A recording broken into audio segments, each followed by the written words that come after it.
حالی که دیگر آمده است بابای حاجی میرزا گوید که آیا شخصی روزخور پیش در آید نماز مردم را خواند می شود یا نه؟ حاجی میرزا گوید اگر انالیز یا خون سپاریم روزه می شکند یا نه؟ بابای حاجی میرزا گوید که آیا از الله بخواهی که جانت را بگیرد گناهگار می شوی یا نه؟ حاجی میرزا گوید که شخص مرتکب گناه می شود، از الله بخشش می پرسد، توبه کند، آیا در روز قیامت اگر گناهانش بخشیده شده باشد عذاب می کشد یا نه؟ بابای حاجی میرزا گوید طرز خواندن سجده سهو چگونه است؟ تسبیح را چند رکعت نیت میکنی و چی طور میخوانی؟ نماز تسبیح را در کدام روز خواندن؟ الحمدلله رب العالمین و الصلاة و السلام علی رسوله الکریم و علی آله و اصحابه الی یوم الدین. السلام علیکم و رحمت الله و برکاته. برادران و خواهران عزیز، مثل وعده های پیشینه یک چند سوال های در پیش من انتظار جوابند. انشاءالله این سوال هایی که بر من ارسال شدن از خدای مهربان امیدی او را داریم که آن چیزی را که عزیزان خدا، آن چیزی را که در کتاب های ما و شما جواب اونها موجود هست من به گوش شما میرسانم. بابای حاجی میرزا گوید که آیا شخصی روزخور پیش در آید نماز مردم را خواند می شود یا نه؟ اگر شخصی روزخور عالم باشد و ولی عذر داشته باشد، عذر که مقصد بیمار است یا مسافر است یا یگان مقصد عذر دارد که برای او خوردن روزه جایز باشد، البته میتواند که مقصد پیش در آمده نماز مردم روزه دار بخواند. لیکن اگر قصدن و یگان عذر ندارد ولی روزه شا میخورد، این خیل امام از پشتش نماز خواندن از شبهه و از شک خالی نیست. برای همین ما پشت نفرهای نماز خوانیم که البته به البته در اونها یک تقوا باشد، در اونها یک ترس خدا باشد. نمازی که از پشت وی میخوانی و نمازی که از پشت یک امام میخوانی که در او توفیق و در او محبت کم است، البته در ثواب فرق میکنه. برای چی عزیزان خدا میگن، حتی میگن جناب عالمگیری در فتاواش میگد که پدرها میگد مصلحت تیم به فرزنداتون که حتی تابوتونه حرکت کنین آدمای خوب بردارن، حرکت کنین آدمای خوب جسد شما را شوین، حرکت کنین آدمای خوب شما را در قبر مانند. برای چی این سخنان؟ زیرا که آدمای خوب به معنای آدمای با تقوا و آدمای خدا ترس، آدمای به خدا نزدیک، البته اونا مقام و منزلتشون پیش خداوند با دیگر است. از این لحاظ اگر به شرط عذر داشته باشد میلش، لیکن بی عذر باشد، یگان آدمی که البته توفیقش محبتش زیادتر است، اگر چندی آدم دانشمندم باشد لیکن روزش بی عذر میخورد، از پشت این شما نماز نخوانید. خب سیوم سوالی کرده است بابای حاجی میرزا گوید اگر انالیز یا خون سپاریم روزه میشکند یا نه؟ البته وقتی که ما برای تشخیص، برای معین کردن آنی که ما بیمار هستیم یا نیستیم، خب اگر از ما خون میگیرن این یگان زیانی بر روزه ما ندارد. یا اینکه اگر ما در همین رمضان هیجامه هم که کنیم، هیجامه خون سپاریدن، اگر خون سپاری هم که کنیم، این بر نماز ما یگان زیانی ندارد. یا یگان بدن ما اگر خون هم که جاری شود و از شکننده های روزه به شمار نمی رود. بابای حاجی میرزا گوید که آیا از الله بخواهی که جانت را بگیرد گناهگار میشوی یا نه؟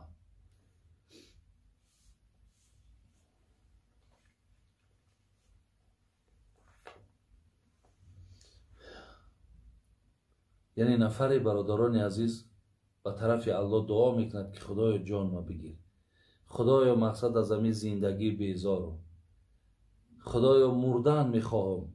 آیا همین میگه در شریعت درست است یا نادرست؟ اینجا ما حدیثی داریم از پیامبر نازنین که حدیثی هم بخاری است هم مسلم است. جناب امام ابو هریره روایت میکند که پیامبر ما گفته بود است لا یتمنى احدکم الموت اما محسنا فلعله یزداد و اما مسیئا فلعله یستعتب. شما هیچگاه به سوی خداوند دعا نکنید که خدای جان ما بگیر، خدایا من از همین جان بیزارم، خدایا من از همین حیات مانده شدم، خدایا مقصد حتی بیمارم که باشی، حتی اگر مشکلاتم به سرت بیاد. یعنی حق این دعا کردن میگن نداریم. اما محسنا فلعله یزدان. زیرا عمر برادر عزیز، حیات این خود بسیار نعمت ہے. تو ناشکری از نعمت حیات کردی سی، ناشکری از همین دادگی خدا کردی سی. برای این پیامبر میگه اگر به شرط نیکوکار باشی تا از خدا مرگ طلب نکن، تا از خدا عمر طلب کن که آدم نیکوکاری با نیکیات به مردم میرسه. اگر آدم بدکارم که باشی از خدا مرگ طلب نکن و حیات باشو، توبه کو به سوی خداوند که تا که ترا گناهات ببخشه. زیرا با این فعلی بدت مقصد اگر یکی خدا جان تا بگیره و روی پیش خداوند تو راحت نمیبینی. برای همین نه آدمی خوب نه آدمی بد از این نعمتی که خدا بر اونها داده است حقی طلب کردن ندارند، بلکه پیامبر طرز طلب کردن را برای ما این گونه نشان داده. گفته است اللهم احیینی ما کانت الحیات خیرا لی و توفنی اذا کانت الوفات خیرا لی. پیامبر گفت اگر بسیار شما اگر خواهید که دعا کنین به سوی خداوند این گونه دعا کنین خداوندا زنده بدار مرا اگر همین حیات برای من خیر باشد. یعنی اگر همین حیات برای من خوب باشد، نیک باشد، یعنی همین روزهایی که برای من داده بر زیان من نباشد، بر ضرر من نباشد، خدایا همین حیات برای من نصیب بگردان. و باز در دامش گفت خدایا مرا بمیران، ببین و توفنی اذا کانت الوفات، خداوند مرا بمیران اگر همین وفات من برای من خیر باشد. یعنی اگر همین مردنم برای من نیک باشد و خیر باشد و مقصد برای من خوشبختی بیارد، خدای میلش جان ما بگیر. یا اگر حیات برای من خوبی داشته باشد و سعادت بیارد، خدای حیات برای من نصیب بگردان. این طرز دعا کردنش این است. ما نمیتونیم این خیلی در حال یک سختی بالا من آمد یا مشکلات آمد یا اگر چیزی هم نه آمد مقصد من این دنیا را که ترک کنم و آخرت برم، اینجا هم حق نداره که از این نعمت ناشکری کنیم.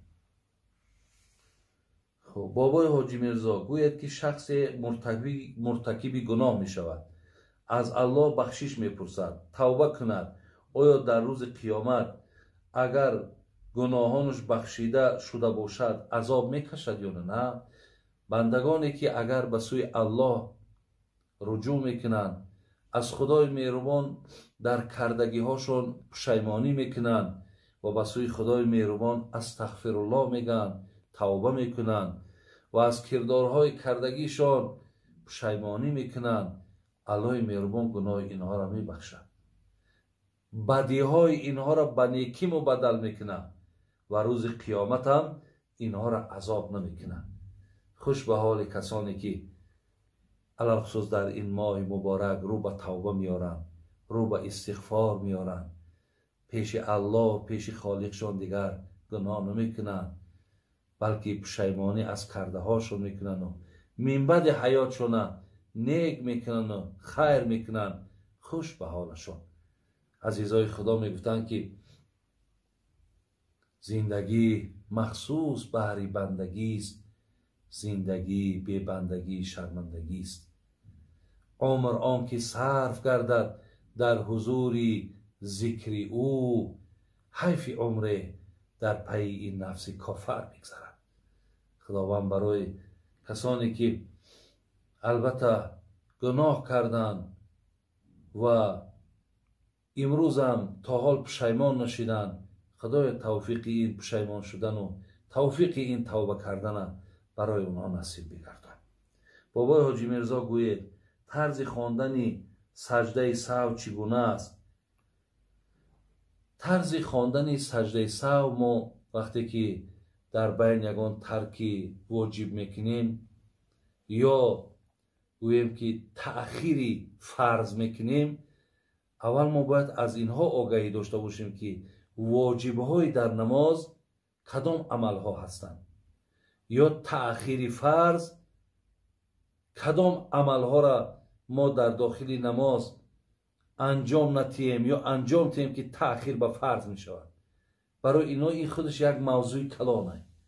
یعنی اگر ترک واجب شد، کسایی که می دانند، یا تأخیری فرض شد، اینجا در سجده سهو لازم می شود. سجده سهو برادر عزیز وقتی که ما تشهد در آخر که خواندیم یک طرف سلام میتیم، ولی بسیاری آدم میگن همینجا دو طرف نه، اصلش اساسش برادر عزیز یا اصح روایت بر همینه که یک طرف سلام میتیم و دو سجده دیگر میکنیم، یک بار دیگه باز همون تشهد التحیات یعنی از سر نو میخوانیم و دعاهایی که در پشتش است اونها را میخوانیم، تمام سجده سهو همینجا به جا میآید. اگر در درون نماز دو واجب هم ترک شد، سه واجب هم ترک شد، با یک سجده سهو همش کامل می شود. در دام گفته است نماز تسبیح را چند رکعت نیت میکنی و چی طور میخوانی؟ نماز تسبیح را در کدام روز خواندن اجازت است؟ نماز تسبیح برادرای عزیز حکمش مستحبه، یعنی کسی خوانه ثواب میگیره، کسی نخواند گناهگاری ندارد، یعنی از زمره نمازهای نافله. ایرا عزیزای خدا میگن در یک روز یک بارم که بخوانی، همون ساعتهای اگر مانع نماز نباشد، یعنی وقتی که صبح دمیدگی در نخوانیم، وقتی آفتاب برآمد، یا بعد پیشین باشد، پیش عصر باشد، یا بعد شام باشد، یا بعد نماز عشا باشد، این حالت ها در اجازت است. میشد در یک روز یک بار، در یک هفته یک بار، در یک ماه یک بار، در یک سال یک بار، یا در عمر یک بار هم که خوانیش میگه کفایت میکنه. طریقی نیتش همون نیت کردم بگذارم 4 رکعت نماز تسبیح، یعنی عبارت ای 4 رکعت. در همین 4 رکعت برادرها و خواهرای عزیز ما باید در هر یک رکعتش 75 بار همین کلمات ها بگیم: سبحان الله والحمد لله ولا اله الا الله والله اکبر. بعضی روایت های دیگه در ولا حول ولا قوة الا بالله هم آمده است، ولی همینه که من گفتم سبحان الله والحمد لله ولا اله الا الله والله اکبر، انا همینم که در هر رکعت 75 بار باید ما گوییم، در 4 رکعت همین 300 بار باید گفته شود. این نماز تسبیح میگن. یعنی وقتی که ما سوره فاتحه را که خواندیم در یکم رکعت، زمی سوره که کردیم، بعد زمی سوره 15 بار همین را میگیم. رکوع در رفتیم، در رکوع 10 بار میگیم. ای رکوع که بلند شدیم ببینید با 10 بار میگیم. سجده دا میریم 10 بار میگیم. میخیزیم در حالت ای سجده، حالت جلسه میگیم نشستن 10 بار میگیم. با رفتیم саҷдада бо 10 бор бигем, бо нишастем бо 10 бор мегем. бибин анами қадар аллакай 75 бор мешавад. яъне 15 бор баъди зами сура аст, баъд 10 баъди анамин рукӯу баъди саҷдаҳоу оли ҳисоб кунен, худаш 60 бори дига инош, он 15 дига қати 75 бор дар як ракат. ҷамъ 300 бор ами калимара гуфтан. ира меган намози тасбеҳ.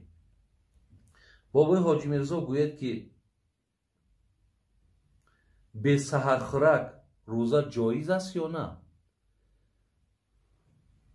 ман пештар ира ҷавобша гуфта будам ки пайғамбари нозанин гуфта буданд тасаҳҳару фа инна фи суҳури барака. шумо саҳархезӣ кунед, яъне ҳадди аққалам бошад як пиёла чояи обай нӯшед, зеро дар он саҳархезӣ шумо пайғамбар гуфт баракат аст, дар ӯ хайр аст. лекин агар касе ки бисёр мушкилаш омаду ва рӯзи дароз мақсад ҳамон қуввати нохӯрдан надошта бошад ё одатша мебошад, вай рӯзаш дурустай, рӯза дурустаю, вале аз ин таъкиде ки пайғамбари нозанин карданд ки шумо баракат меёвед, шумо хайр меёвед, албатта чи ҳаст, мо аз инш бебаҳра мешем. бисёри нафарҳое ки саҳар намехӯранд, дар ними рӯз пушаймонӣ мекунанд, дар ними рӯз азият мекашанд, баъд мумкин ки дигар маломат кунанд, мумкин бетоқатӣ кунанд, ки дигар аз савоби ӯ рӯз баъд маҳрум мешавад. барои ҳамин чизе ки дастуроти шариатай, ин бисёр ба нафъи моай, ба фоидаи моай. аз ҳамин лиҳоз аз ин баракот ҳам худона бенасиб накунем.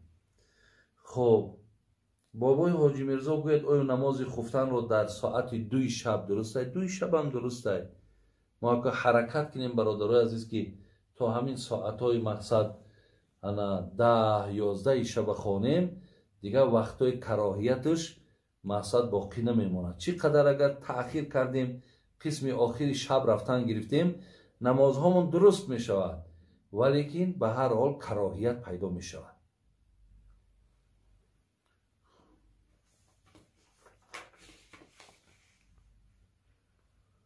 саволи дигаре ки дар ин ҷо омадааст, ки бисёри бародаро бо телефонам ин савола мекунанд, ин аст ки меган имрӯз ба сабаби ҳамин пешгирии ҳамин беморӣ рӯзаҳомона бихӯрем. барои чӣ? барои он ки мақсад ҳамин иммунитетмон нағалтад. мардум яъне фақат ба як мақсаде бигем ё ба як хулосае омаданд, ё касе инҳоро мақсад тавсия додааст ки шумо барои оне ки мақсад иммунитеттон нағалтад ё ба ҳамин дард мубтало нашед, шумо рӯзаҳотона бихӯред. бародарони азиз, ин албатта узр ҳисоб намешавад. касе агар ҳеҷ беморӣ надорад, касе ки ягон мушкилоти дар саломатиш надорад, фақат барои оне ки ман бояд рӯзама бихӯрам ки иммунитетам баланд шавад, то ки ба ин дарди имрӯза мубтало нашам, дар ин бародари азиз шумо гунаҳгор мешен пеши Аллоҳи меҳрубон.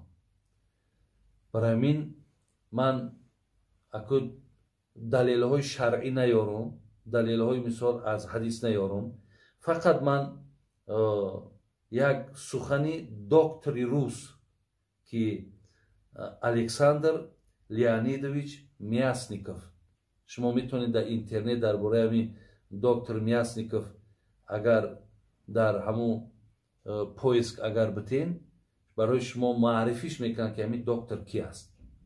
бинен рӯзи 25 апрел, ҳамин 25 апрел як барнома дошт ҳамин одам.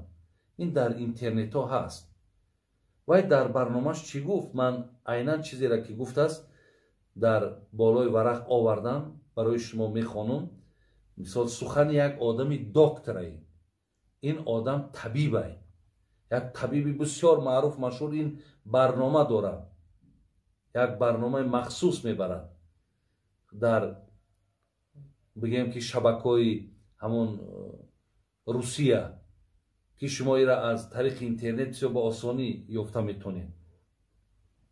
و چی گفت که رمضان با ایمونیتت انسان در همین دوره خروج کرونا ویروس خوف ندارد.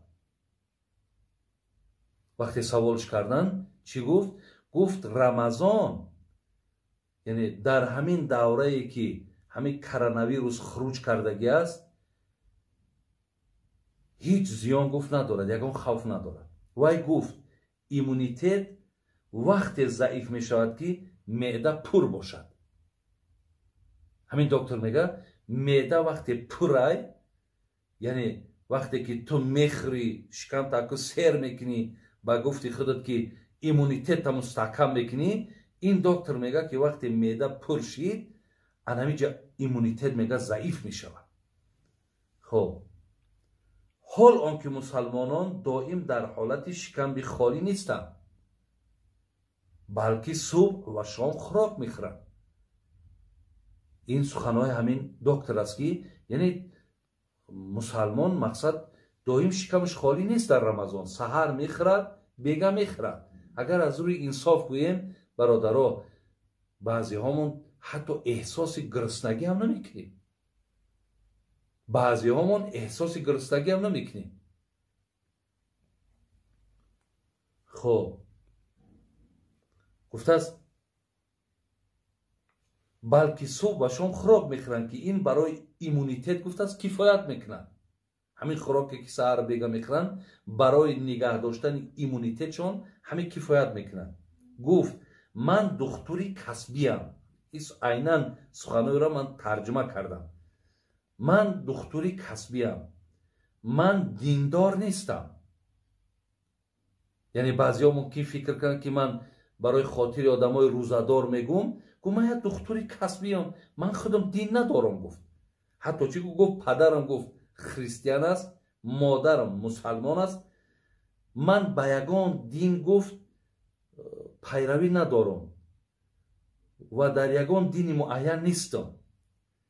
فقط گفته میتونم که روزه گفت ایمونیتت رو مستحکم میکند. این الله اکبر برادر عزیز. این سخن یک آدمی که میگه من دین ندارم، من پیروی از یگان دینم نمیکنم. یعنی در یگان دینم برای خودت انتخاب نکردم. سخن یک آدم مشهور و معروفی که از تمام مقصد گوییم جهت‌های طبی آگاهی دارد، میگه روزه ایمونیتت مستحکم میکنه. پیامبر میگه سامو تصیحو، شما روزه بگیرین تندرست میشین. از این لحاظ برادرای عزیز شما میدونین که اگر بسیار اگر وزنی بد بیاد، آمارها میگه که 250,000 آدم مرد. آمارها دادیستن. آیا همین 250,000 آدمی که مرد همه یگان تاش ایمونیتت نداشتن؟ آیا همه به ایمونیتت بدن؟ برادرای عزیز مسلمانای خیلی گرامی، شما یک چیز فراموش نکنین که حتما چیزی را که الله خواهد همون میشود. من گفته بودم که شما از اسباب استفاده کنین. شما مقصد بگن که در خانه بشینین، دهانتون بندین. بگن مقصد مسافه 1.5 متر با یک برادرت بیست. بین یعنی هر چیزی که دکترها طبیبها برای ما توصیه میتن ما باید اجرا کنیم. ما باید ای سرکشی نکنیم، نگیم که نه ای گپا اصل ندارد، نه ای گپا اصل دارد. لیکن اگر الله مهربان بر بالای ما همون ساعت ما را تمام کرده باشد، اگر مردن ما وقتش آمده باشد، به همین احتیاطامونم به همین ایمونیتتامونم خدای مهربان جان ما نمیگیرن. برای همین اینقدر مقصد در اصلا همین ایمونیتت شما یک بارک در داخل همین اینترنت خطون دارین، این کلمه لاتینی های معنای این ایمونیتت خودش یک آزادی های. آزادی یعنی خودت همیشه آزاد احساس کن. ایمونیتت ما را امروز هر چی غلط و نمی ترس. بسیاری مردم در تهلکه های، در ترس های рӯзи дароз мақсад ҳамин кофтаву чико кардан дар кору чӣ бихирем фалону дигар. На, ин тарса вақте ай вуҷуду дур ку чӣ хеле ки нами ғазаб, нами вақте одам ғазаболуд мешавад. бародари азиз, шумо медонед ки тавозун дар ҳамин бигем саломати одам гум мешавад, ҳаракати хунш дигаргун мешавад. бинен иштиҳош банд мешавад. одаме ки дар ғазаб бошад, анами одами дар тарсам анами хелай. одам вақте дар тарс қарор мегирад ки ҳолум чӣ мешавад, мақсад зинда мемонам, мебарам, и чӣ хеле мекунам. вақте доим дар ҳамин андеша бошад, нафасгиришам қинай, иштиҳо ҳам бародари азиз надорад, асабшам хуб кор намекунад, дигар иммунитет дар ӯ пайдо намешавад.